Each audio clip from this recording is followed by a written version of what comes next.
السلام علیکم ورحمۃ اللہ وبرکاتہ۔ جی یہ جو میسج کسی نے بھیجا ہے اس کو میں نے سنا، اس میں چلو مجھے ایک بات کی خوشی ہوئی کہ وہ چیزیں جو عید میلاد النبی صلی اللہ علیہ وسلم کے نام پر کی جاتی ہیں ان کی کم از کم کچھ کی ان نے تردید کی۔ اللہ تعالیٰ سمجھ نصیب فرما دے تو باقی جو چیزیں ہیں یا جس طرح سے اس دن کو سیلیبریٹ کیا جاتا ہے، اگر یہ سمجھ آ جائے تو اللہ سے امید ہے کہ اللہ تعالیٰ ان جیسے اعمال سے بھی جو ثابت نہیں ہیں ان سے بھی ان کو بچا لے گا۔ سب سے پہلی بات یہ ہے کہ ان نے کہا کہ معیار قرآن و سنت اور آثار صحابہ ہیں، تو ہمارا سوال بھی یہی ہے کہ قرآن و سنت سے اور آثار صحابہ سے آپ ثابت کریں کہ 12 ربیع الاول کو جو جشن منایا جاتا ہے یا جس دن کو عید کا نام دے دیا گیا ہے، اس کو صحابہ کرام نے عید کہا یا اس دن محافل منعقد کی یا اس دن کو خوشی کا دن اس طرح سے منایا گیا جس طرح سے آپ حضرات مناتے ہیں۔ قرآن و سنت سے، آثار صحابہ سے، نبی کریم صلی اللہ علیہ وسلم کی زندگی سے اس کی کوئی ایک دلیل۔ اگر ان نے نہیں کیا تو کیا یہ نیکی کا عمل جس کو آپ نیکی کا عمل کہہ رہے ہیں اس سے وہ محروم رہے یا وہ ان سے یہ بات مخفی رہی جو آج آپ کو پتہ چل گئی؟ اور دوسری بات یہ فرماتے ہیں کہ غوث اعظم رحمۃ اللہ علیہ نے فرمایا کہ جو نفل کو سنت کی جگہ اور سنت کو واجب کی جگہ کر دے تو اس سے بڑا کوئی احمق نہیں ہے۔ تو میرا سوال یہ ہے کہ عوام کو، لوگوں کو غوث اعظم کا مطلب بھی بتا دیں کہ غوث اعظم کا مطلب کیا ہوتا ہے اور حقیقی غوث کون ہے، غوث کا مطلب کیا ہے۔ پیر عبد القادر جیلانی رحمۃ اللہ علیہ کو یہ لوگ غوث اعظم کہتے ہیں، اور پھر کہتے ہیں کہ ان کا یہ قول بیان کیا ہے کہ جو نفل ہے اس کو سنت نہیں کہنا چاہیے اور جو سنت ہے اس کو واجب کا درجہ نہیں دینا چاہیے۔ بالکل یہ بات آپ کی درست ہے، ہم مان لیتے ہیں آپ کا یہ قول، لیکن میرا سوال یہ ہے کہ آپ پیر عبد القادر جیلانی رحمۃ اللہ علیہ کا یہ قول تو مانتے ہیں لیکن ان کی بات نہیں مانتے، ان کے نام پہ گیرویاں بھی کھاتے ہیں، کھلاتے ہیں، اور ابھی یہ قول بھی آپ نے بیان کر دیا، تو ان کی بات کیوں نہیں مانتے؟ کیا وجہ ہے؟ ان کی بات کیوں نہیں مانتے؟ ان نے تو یہ کہا ہے کہ نبی کریم صلی اللہ علیہ وسلم کی پیدائش 10 محرم کو ہوئی، غنیت الطالبین میں لکھا ہوا ہے، تو وہ صحیح تھے یا آپ 12 کو مناتے ہیں آپ صحیح ہیں؟ یہ بھی ذرا وضاحت کیجئے گا۔ اور پھر کہتے ہیں کہ جی مشرک یا بدعتی نہیں کہنا چاہیے، تو میرا پہلا میسج بھی سن لیں، میں نے کسی کو مشرک نہیں کہا، کسی کو بدعتی نہیں کہا، ایک مسئلہ ہے اس کو بیان کیا ہے اور حق بات آپ لوگوں تک پہنچانے کی ایک کوشش کی ہے۔ اور پھر کہتے ہیں کہ آپ کی ولادت اگر عظیم نعمت نہیں ہے تو وہ دن عظیم نہیں تو کوئی دن بھی عظیم نہیں ہے، اور پھر اس میں لیلۃ القدر کی مثال دے دی کہ لیلۃ القدر کو اللہ تعالیٰ نے فضیلت دی ہے اور فرمایا خیر من الف شہر، وہ 1000 مہینے سے اس کی عبادت 1000 مہینے کی عبادت سے بہتر ہے۔ تو پھر نبی کریم صلی اللہ علیہ وسلم جس دن پیدا ہوئے تو وہ 1000 لیلۃ القدر سے بہتر ہوگا، یہ کہہ دیا۔ ہم آپ کو یہی گزارش کرتے ہیں کہ لیلۃ القدر کی فضیلت اللہ تعالیٰ نے قرآن مجید میں بیان کر دی، اس میں نہ کوئی شک کر سکتا ہے، نہ شبہ کی گنجائش ہے، اور کوئی بھی اس کا انکاری نہیں ہے۔ اور اللہ تعالیٰ نے فرمایا کہ لیلۃ القدر خیر من الف شہر، کہ لیلۃ القدر کی عبادت 1000 مہینے سے بہتر ہے۔ یہی سوال ہم آپ سے کرتے ہیں کہ آپ 12 ربیع الاول کی کوئی ایسی فضیلت قرآن سے، سنت سے، آثار صحابہ سے ثابت کر دیں کہ نبی کریم صلی اللہ علیہ وسلم نے اس دن کے بارے میں، 12 ربیع الاول کے بارے میں یہ کہا ہو کہ یہ دن بھی لیلۃ القدر سے زیادہ افضل ہے۔ آپ نے تو کہہ دیا نا اپنے پاس سے، ایک طرف قرآن مجید میں اللہ تعالی نے جس کو بیان کر دیا اس میں تو شک ہی نہیں، تو دوسری طرف آپ اپنے پاس سے کیا صلاحیاں کر رہے ہیں؟ یا تو پھر اگر آپ یہ کہتے ہیں اور اپنے قول میں سچے ہیں تو پھر اس پر کوئی دلیل دیں کہ کس نے 12 ربیع الاول کے دن کو لیلۃ القدر سے بھی افضل کہا ہے۔ اور پھر دوسری بات یہ ہے کہ کہتے ہیں جی عید کا لفظ قرآن مجید میں استعمال ہوا ہے، عیسیٰ بن مریم علیہ السلام نے اللہ تعالیٰ سے دعا کی تھی، تو اس کا کون انکاری ہے بھائی؟ وہ آیت بھی سن لیجئے، سورہ مائدہ کی آیت نمبر 114، فرمایا قال عیسی ابن مریم اللہم ربنا انزل علینا مائدۃ من السماء تکون لنا عیدا لاولنا وآخرنا وآیۃ منک، کہ عیسیٰ بن مریم نے کہا، اللہ تعالیٰ سے دعا کی کہ اے اللہ تعالیٰ، اے ہمارے رب، ہم پر ایک دسترخوان نازل کر دے آسمان سے جو ہمارے لیے عید ہو، ہمارے پہلوں کے لیے بھی اور بعد میں آنے والوں کے لیے بھی، اور یہ اللہ تعالیٰ کی نشانی ہو، اور ہمیں رزق دے، اور تو ہی بہترین رزق دینے والا ہے۔ تو عیسیٰ بن مریم نے علیہ السلام نے اللہ تعالیٰ سے معجزہ طلب کیا کہ یہ میری قوم کے لوگ مانتے نہیں ہیں، تو آسمان سے ایک مائدہ اتر جائے تو تاکہ یہ ہمارے لیے ایک معجزہ ہو اور ان لوگوں کو بھی تسلی ہو جائے۔ تو یہاں پر عید کا لفظ استعمال ہوا۔ اب میرا سوال یہ ہے کہ کیا اس عید کے لفظ سے یوم ولادت بنانا کہاں سے ثابت ہوتا ہے؟ کیسے ثابت ہوتا ہے؟ اس میں کہاں لکھا ہوا ہے کہ عیسیٰ علیہ السلام کی ولادت کا دن تھا تو انہوں نے اللہ تعالیٰ سے دعا کی کہ اللہ تعالیٰ اس دن کو عید بنا دے؟ اگر ایسا ہوتا تو پھر تو بات شاید بن جاتی۔ ایسا نہیں ہے، انہوں نے معجزہ طلب کیا اور کہا کہ یہ ہمارے لیے ایک نشانی ہو جائے گی، اور یہ دعا ہے ان کی، اگر اسی طرح آپ نے دن منانے ہیں تو پھر تو ابراہیم علیہ السلام نے بھی دعا کی تھی، ربنا وابعث فیہم رسولا، کہ اللہ تعالیٰ ان میں ایک رسول بھیج دے، اور نبی کریم صلی اللہ علیہ وسلم نے ارشاد فرمایا کہ میں ابراہیم علیہ السلام کی دعا کا نتیجہ ہوں۔ تو انہوں نے کیا کہا کہ مبعوث کر دے، ولادت کا ذکر نہیں، مبعوث کر دے ان میں ایک رسول۔ تو پھر ہم کہیں گے کہ ابراہیم علیہ السلام نے دعا کی تھی، لہٰذا جس دن اللہ کے رسول مبعوث ہوئے اس دن کو بھی بنا لیا جائے۔ یہ کیسے آپ ثابت کرنا چاہتے ہیں اور کس طرح سے ثابت کرتے ہیں؟ اور پھر آپ دیکھیے کہ دوسری دلیل دی کہ یہ دیکھیں عیسیٰ علیہ السلام نے کہا تھا کہ والسلام علی یوم ولدت و یوم اموت و یوم ابعث حیا، کہ وہ خاص سلامتی ہو مجھ پر جس دن میں پیدا ہوا اور جس دن میں فوت ہوں گا اور جس دن زندہ ہو کر اٹھایا جاؤں گا۔ اب اس سلام سے کیا مراد ہے؟ خاص سلامتی۔ آپ اس سے پہلے غور کریں، السلام یعنی اس سلامتی کو خاص کیا گیا ہے اور یہ معرفہ ہے، تو خاص سلامتی سے کیا مراد ہے؟ اس کی شرح آپ پڑھ لیں، صحیح بخاری میں حضرت ابو ہریرہ رضی اللہ تعالیٰ عنہ اس کے راوی ہیں، نبی کریم صلی اللہ علیہ وسلم نے ارشاد فرمایا کہ جب بھی کوئی بچہ پیدا ہوتا ہے شیطان اس کو چوکا لگاتا ہے جس کی وجہ سے وہ چیختا ہے، سوائے عیسیٰ بن مریم کے کہ وہ سلامتی والے رہے، جب وہ پیدا ہوئے تو کیا رہے؟ سلامتی والے رہے، شیطان ان کو نہیں چھو سکا۔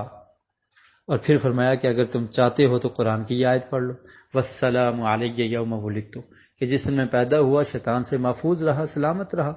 یہ تفسیر، یہ تشریح نبی کریم صلی اللہ علیہ وسلم نے کر دی۔ کیا یہ تفسیر صحیح ہے؟ یا جو آج آپ کو سمجھ آ گئی وہ صحیح ہے کہ اس سے میلاد بنانا ثابت ہوتا ہے؟ اس سلامتی سے مراد تو اللہ کے رسول نے فرمایا کہ یہ سلامتی ہے کہ وہ شیطان سے محفوظ رہے، یعنی سوال چنا اور جواب گندم۔ سوال اور ہے، ہمارا سوال یہ ہے کہ آپ کا جو دعویٰ ہے وہ خاص ہے، وہ کیا ہے کہ 12 ربیع الاول کو عید کا دن منانا چاہیے، خوشی منانی چاہیے، اس دن کو سیلیبریٹ کرنا چاہیے اور اس دن جشن منانا چاہیے۔ تو یہ آپ نے خاص دعویٰ کیا ہے تو اس پر آپ خاص دلیل دیں گے کہ نبی کریم صلی اللہ علیہ وسلم نے 12 دن کو خاص یہ عمل کیا تھا، صحابہ کرام نے یہ کیا تھا، یا قرآن مجید میں 12 ربیع الاول کے دن کی یہ فضیلت ہے، یہ سنت میں یہ فضیلت ہے، یہ دلیل دیں نا، عام دلائل تو نہیں بنیں گے۔ اور پھر کہتے ہیں جی اللہ تعالیٰ کی نعمتیں ہیں ان پر خوش ہونا چاہیے، تو اس کا کون انکاری ہے کہ نعمتوں پر خوش نہیں ہونا چاہیے؟ لیکن نعمتوں کی خوشی صرف جمع کر کے رکھنی، صرف سال کے ایک دن 12 ربیع الاول کو منانا اور اس کو خاص کرنا، اس کی دلیل چاہیے۔ اور پھر بڑی عجیب بات ہے، کہتے ہیں جی دیکھیں جمعے کا دن بھی اس کو عید کہا گیا۔ بھائی جمعے کا دن عید کا ہے، اس کا کون انکاری ہے؟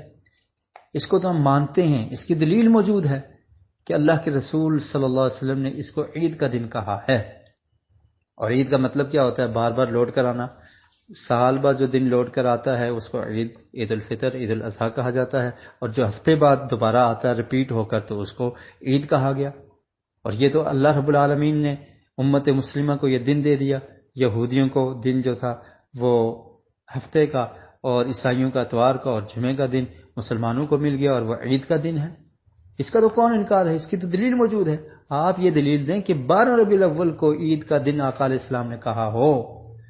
سوال ہم آپ سے 12 ربیع الاول کا کر رہے ہیں، آپ جمعے کی بات کر رہے ہیں، اور پھر کہتے ہیں جی دیکھیں جی اس میں بھی کیا ہے کہ اللہ کے رسول نے فرمایا فیہ خلق آدم، کہ اس دن آدم علیہ السلام کی تخلیق ہوئی۔ تخلیق میں اور پیدائش میں فرق ہے، یہ بات بھی آپ واضح کر دیں۔ آدم علیہ السلام کی تخلیق ہوئی تھی، ان کا والد کوئی نہیں تھا۔ اور پھر اس حدیث کے اگلے الفاظ بھی تو سنائیں کہ اس دن ان کو جنت سے نکالا گیا، اس دن ان کی توبہ قبول ہوئی، اس دن ان قیامت قائم ہوگی۔ فیہ خلق آدم سنا دیا، آگے والی باتیں نہیں سنانی۔ اس سے کہاں میلاد ثابت ہو رہا ہے؟ اس سے کہاں میلاد منانا ثابت ہو رہا ہے؟ یہ تو جمعے کے دن کے جو اعمال ہیں، وہ جو جمعے کے دن بڑے بڑے کارنامے ہوئے، جو کام ہوئے، اس کا اللہ تعالیٰ نے ذکر کر دیا۔ تو اس سے آپ کہہ رہے ہیں یہ جمعے کا دن، عید کا دن، یہ تو مسلمانوں میں اتفاق ہے، اس میں کسی کا اختلاف ہی نہیں ہے۔ آپ اپنے دن جس دن عید مناتے ہیں اس کی دلیل دیں۔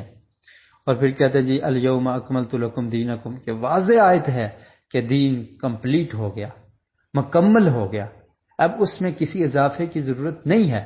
کیا نبی کریم صلی اللہ علیہ وسلم کی زندگی میں 12 ربیع الاول کا دن نہیں آیا؟ کیا صحابہ کرام کی زندگیوں میں نہیں آیا؟ اگر آیا ہے تو انہوں نے ایسے منایا؟ یہی تو وجہ ہے کہ اس پر آپ کوئی دلیل نہیں دے سکتے، اور نہ ہی آپ کے پاس دلیل ہے۔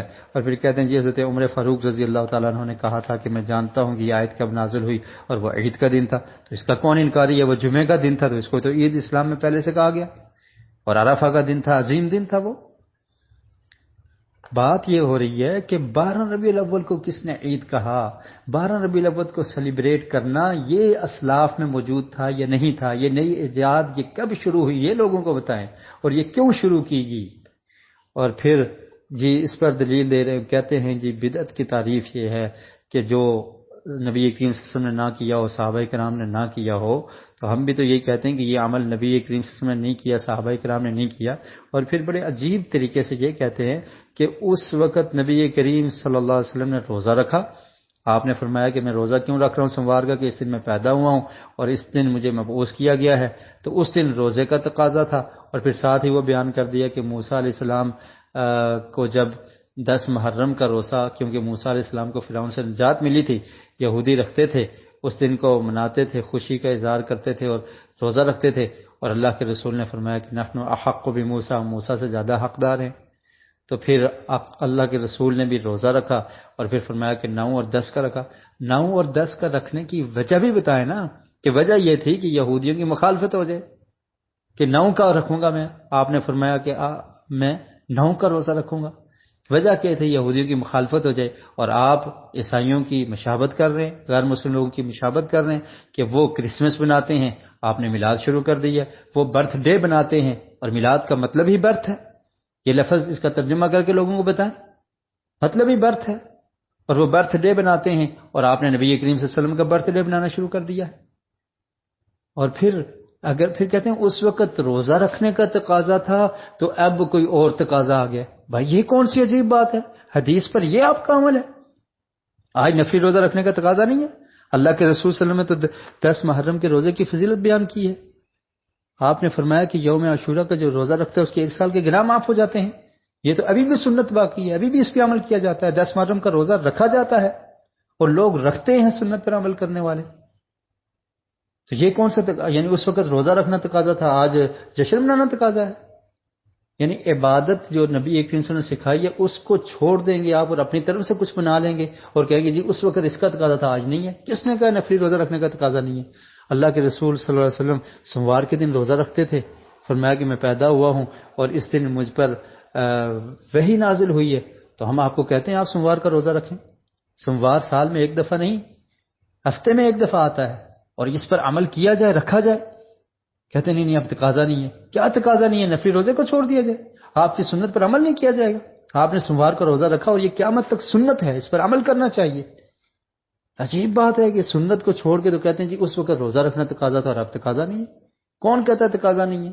جمعرات کا روزہ پیارے رسول کی سنت ہے، ایام بیض کا روزہ 3 دن جو چاند کے 3 دن ہیں 13، 14 اور 15، یہ آقا علیہ السلام کی سنت ہے، اور سوموار کو روزہ پیارے رسول صلی اللہ علیہ وسلم کی سنت ہے، ان پر عمل کرنا چاہیے اور یہ روزے رکھنے چاہیے، بجائے یہ روزہ جہاں پر ثابت ہو رہا ہے وغیرہ نہیں۔ غلامی رسول میں موت بھی قبول ہے اور اتباع کرتے نہیں، غلام بنتے نہیں۔ اللہ کے رسول روزہ رکھیں اور آپ بھنگڑے ڈالیں، اللہ کے رسول روزہ رکھیں اور وہ بھی ہر ہفتے رکھیں، اور آپ سال کے بعد ایک دن حلوہ کھا کے تو سمجھیں کہ ہم بہت زیادہ محبت کرنے والے ہیں۔ قرآن میں اللہ تعالیٰ نے کیا فرمایا؟ قل ان کنتم تحبون اللہ فاتبعونی، محبت کا دعویٰ رکھتے ہو تو اللہ کے رسول کی اتباع کرو۔ یہ اتباع اور اطاعت کرنا یہ کام ہے۔ اور پھر کہتے ہیں جی دیکھیں سالانہ اجتماعی دعا ہوتی ہے، کون سالانہ اجتماعی دعا کو دین کا حصہ کہتا ہے؟ کس نے کہا ہے سالانہ اجتماعی دعا کرنا یہ دین کا حصہ ہے؟ ہم تو اس کو دین کا حصہ نہیں سمجھتے، اور آپ بھی کہہ دیں کہ عید میلاد النبی یہ دین کا حصہ نہیں ہے، جشن منانا 12 ربیع الاول کو ایسے کرنا، آپ نے تو اس کو مستحب کہہ دیا ہے، تو آپ کہہ دیں کہ یہ دین کا حصہ نہیں ہے۔ آپ کی تو روٹی روزی ہی میلاد پر چل رہی ہے، کہیں کہ دین کا حصہ نہیں ہے۔ اور پھر کہتے ہیں جی یوم فرقان، یوم عمر فاروق رضی اللہ تعالیٰ عنہ بنایا جاتا ہے، کون اس کو دین کا حصہ سمجھ کے بناتا ہے؟